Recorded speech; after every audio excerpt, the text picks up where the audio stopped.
আচ্ছা, আমি বানানো দেখাবো ইঁচড়ের ডালনা।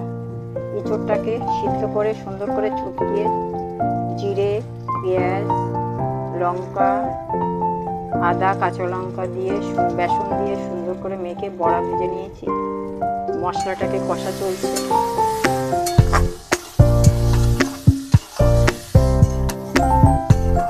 মশলাটার মধ্যে দিয়েছি জিরে, ধনের গুঁড়ো, জিরে, তেজপাতা ফোড়ন, টমেটো দিয়ে সুন্দর করে কষে নিচ্ছি। পরবর্তীকালে আবার দেখাচ্ছি।